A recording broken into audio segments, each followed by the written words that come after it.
Hey everyone, thank you for being connected here today. I am sitting here with Michal. Michal, thank you so much for being part of the program. No problem at all, Miguel. Yes, sir. For those who are not familiar with the work you're doing, let them know about yourself. Well, I'm a lot of things. Professionally, I'm an author. I have 19 books out there on Amazon. And this led me to starting book advertising agency. We are running Amazon ads for other authors. And that's actually the main bulk of my income. And I'm also a business coach, and I'm building this practice. I'm in the middle of getting accredited by European Mentoring and Coaching Council. Awesome. When we talk about success, most often individuals will define success as, well, whatever mom and dad says success is. Talk a little bit about how important it is to define success for oneself and quite possibly share your own definition.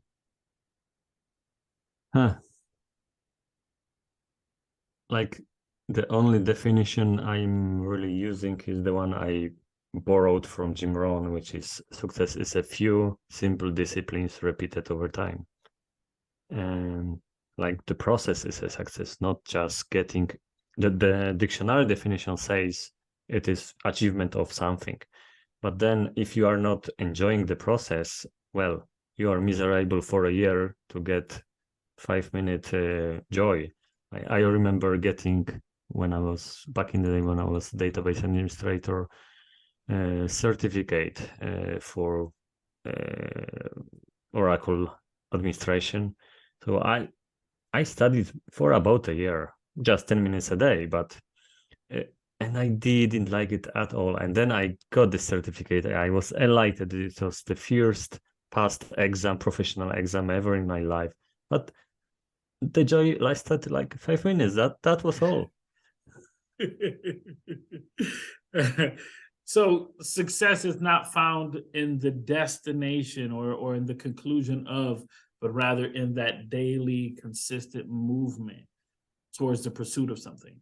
Yes, and if you do it the right way, the destination will be like the after effect, yeah, because it's like a race. If you are running in the right direction, and you are running, sooner or later you arrive. Period. That's it. Yeah, the way I define strategy is a defined number of steps to help you obtain a breakthrough moment, and I like that analogy of the race. It's sooner or later you're gonna make it. It may be sooner, it may be later, but if you maintain consistent, you'll make it. We talk about, starting a business, and we talk about making a transition, like you're saying, working in a corporate room to then going and starting your own business. Most often, individuals dream about launching their own business, right? They believe they have the next $1 million idea. Talk a little bit about being able to make that transition and what that looks like with reference to maintaining that definition of success. Could you be more specific with that? Sure. So the definition of success that we're saying here is not a destination. We're saying that the definition of success is the constant pursuit to a great endeavor. And so when you launch a business, oftentimes it's, well, success is when I make $1 million. Success is when I reach, and I can pay my bills and not have to skip lunch, right? So in that process, success may differ or maybe not. But talk a little bit about that journey of starting a business, transitioning into that world, and still trying to stay focused of success is the pursuit of greatness, is the pursuit and the constant work towards it. Yeah, which just gave me a light bulb moment. I totally forgot which podcast or book that was, but we desperately need those milestones between the destination and the starting point. And this is what I would say happened with me starting the business. At the very beginning, I was totally clueless. Like I was a lifelong employee. I had no clue how to start a business and successful business at that. It took me 5 years really before I served my first customer because I didn't even have an idea for a business. I was in the entrepreneurship mastermind, and I would say that was one of the milestones, yeah, to be among people who were ahead of me. And then at like we've been in that had been that mastermind for like half a year before I got the idea. Okay, this is how I can make money, how I can be of value for others, something I can do they don't want to do and pay me for that. Also, I was gradually transitioning from working full-time to not working at all. So first it was half-time, then quarter-time, and I stuck at that level for quite a few years just for the benefits. But finally, it was the time to push the button, and that was another step for me, like being totally free from the corporate world, from whatever quirks it has, like those policies and so on. Now I'm totally independent, other than dependent on my customers and the service I provide for them. So I set my schedule, I decide with whom I'm working and so on. And that's another big milestone for me. Next one will be, to pay the bills and not skip the lunch. Maybe it's not that desperate, but really, I need to be very careful to be able to secure the budget for my team. I work with several people. Only one person is full-time, but they all like depend on me running this business, operating it. So it's a small headache, and once we'll be able to like have a 6-month budget for that, I would say, okay, that's another a nice milestone. And also like transitioning more of the mundane stuff, like administration, invoicing. All I want to do right now is just creating the vision and building the culture, and maybe from necessity doing the sales. Because in our small team, I'm really the only one who has a good idea about this. But being able to delegate out a lot of stuff, for me, that will be another milestone and another step to my personal freedom. So we talk about creating a team. Excuse me. We talk about creating a team. I've often shared with our listeners that it's important to surround yourself with people that will nourish your vision.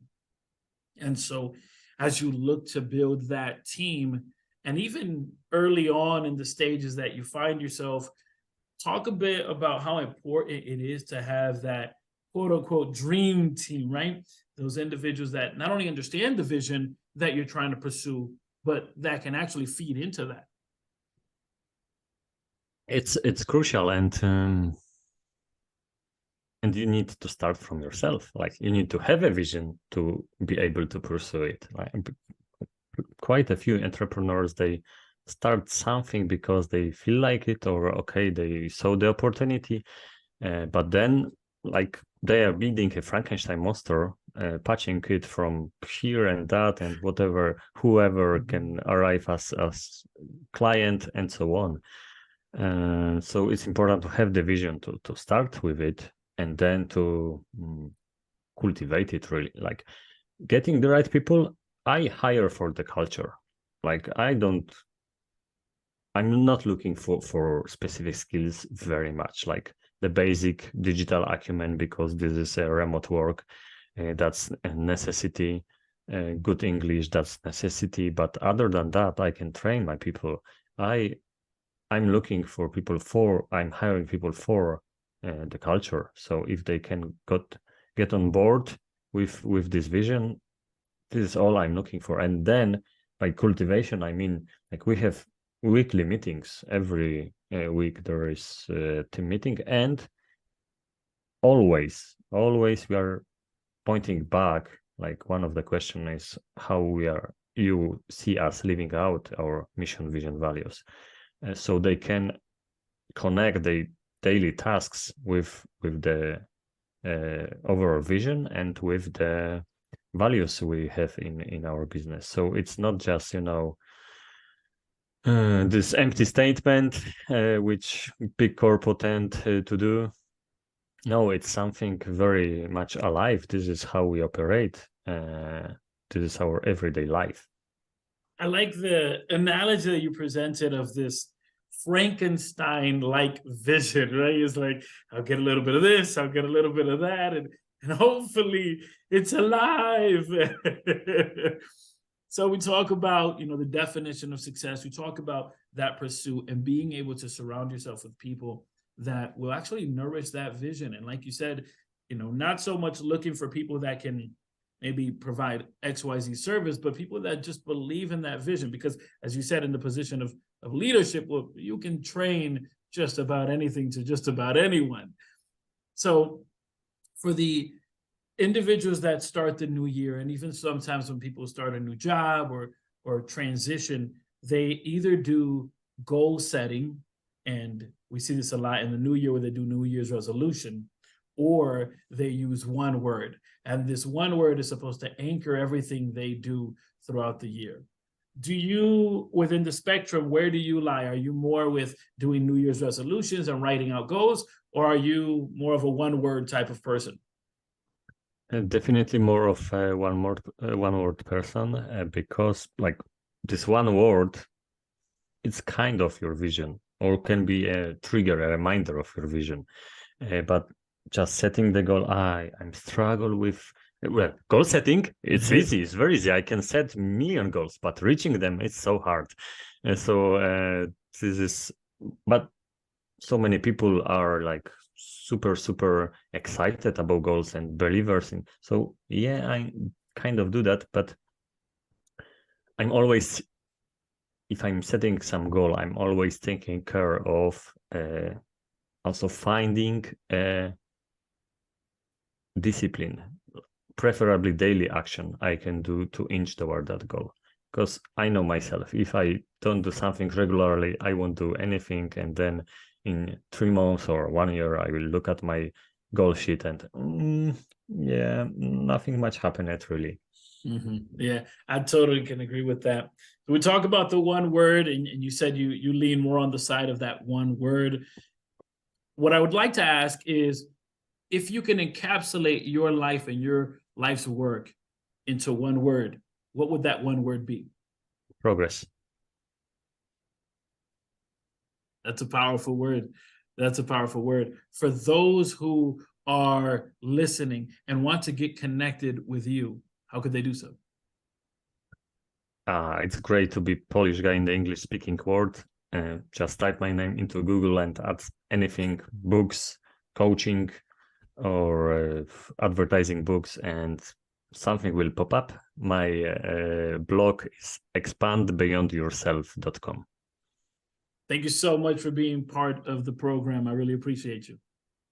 Thank you very much for letting me to speak to your audience. That's always an honor. Thank you very much. Yes, sir.